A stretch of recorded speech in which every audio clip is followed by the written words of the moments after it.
This is a time of year when families gather from across the country. But with that also comes a heightened risk of fires inside the home. There are more home fires in December than any other month. The vast majority of those blazes, though, can be prevented with some simple steps, like the kind you learn from firefighter and paramedic Jason Patton of Riviera Beach Fire Rescue in Florida. He runs the wildly popular and irreverent YouTube channel, Fire Department Chronicles. Making sure that your family knows what to do in the case of any emergency, but especially a house fire, is just as important as anything else that we can talk about. And by the way, you actually have to practice it. Our William Brangham recently spoke with Patton to get some fire safety tips. Jason, such a great pleasure to have you on the NewsHour. Help me understand this. Why is December such a big month for fires? I mean, is it because we're dragging dry, flammable trees into our houses and putting them next to our fireplaces?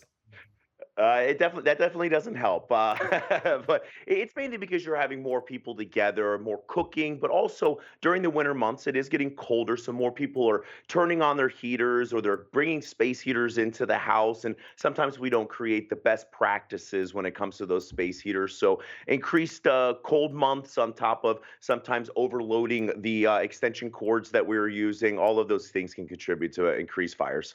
So what are some best practices? Like if you're going into someone's typical Christmas overcrowded, bunch of relatives squawking at each other, when you're looking around the rooms and thinking about that, what are best practices? Anytime you're going to have space heaters in the home, you want to make sure that there's nothing next to it. You want to make sure there's no blankets, that's not close to couches or anything like that. If you are going to cook in your home, please make sure that you have some type of fire extinguisher in the kitchen. We very much encourage that on every floor of your home because fires can start anywhere. And then smoke detectors. Smoke detectors are massive. The big thing about smoke detectors is fires spread so quickly through homes today that it is so important that you are alerted, especially if you're sleeping, as quickly as possible so you and your family members can get out of the house. I've actually read that the amount of time when that smoke detector goes off that you have to get out of your house is much shorter now than it was even 20, 30 years ago. Why is that? Because of the types of items that are inside of the homes now. 30 years ago, most items, most of your furniture, the things that you were bringing into your home, they were made of your typical flammable items. But now, plastics and polyesters are infiltrated into our homes because they look great and they're easier and cheaper to create. So they're spreading so much faster. They ignite because they're going to be made of petroleum. You had about somewhere to the 3 to 4 minutes, sometimes even less, to be able to escape your home. Wow. What about those fire blankets that I've seen all over Instagram, people recommending them? Are those a good idea?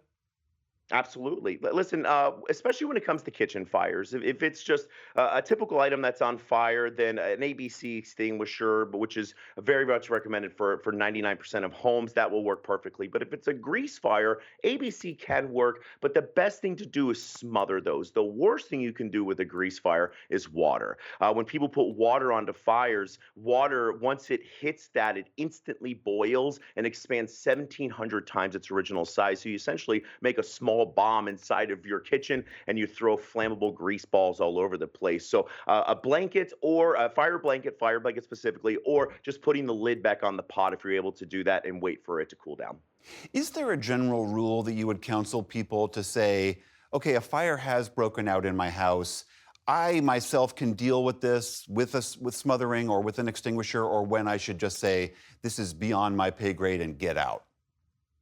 I would say for anybody, if at any point in time you think, I don't think I can handle this, call 911, get the family out of the house as fast as possible. As we said, it spreads so incredibly quickly, even when it comes to dry trees, Christmas trees. If you're ever bored, Google that. You'll see how quickly that can explode. But when it comes to, or as quickly it can spread, but when it comes to these kitchen fires or any fire in your house, if at any point in time you think, I can't do this, grab your family, get out. The average response time for firefighters is 4 to 6 minutes. So we have enough time to be able to get there and hopefully stop that fire from spreading throughout your house. But you are the number one most important thing. You often talk about on your channel the fire escape plan. What is that and why is it important? How does a family make one? So it's something that you do on a normal day without an emergency. It's finding a place, teaching your young ones or even your teenagers, whomever it is, how to get out of the house as safely as possible and try to think up the most scenarios. I live in a three-story townhome. If my second floor is on fire, how does my daughter get out of her window? How do we get escape ladders or whatever it is? But the most important thing is practicing it, having somewhere outside to meet. Because when we show up as firefighters, the first thing we're going to ask, even dispatch, is there anyone left in the home? And it's very easy to point at a mailbox or a tree that's outside and one, two, three, four, everybody is outside. But practicing it is so important. What about all those holiday decorations that are crowded into our house? Are there any beyond those incredibly flammable Christmas trees, which, as you say, if you've seen them on YouTube going up, it's a tremendous pyrotechnics. What about those other things that we've got in our house? Anything else there we should be worried about? It's really Christmas lights. That's the big thing. And obviously candles, as long as they aren't next to anything, they're going to be totally fine. Don't put candles anywhere near anything that can burn. But it's the number one thing when it comes to Christmas lights is don't overload your extensions. Don't overload any cords or any plugs that you're plugging into. They're safe 99% of the time, but when we overload them, we put a lot of additional power or current running through the extensions, and that's what tends to catch them on fire. And make sure you don't have blankets or anything laying on top of the cords themselves, which can create additional heat and start fires.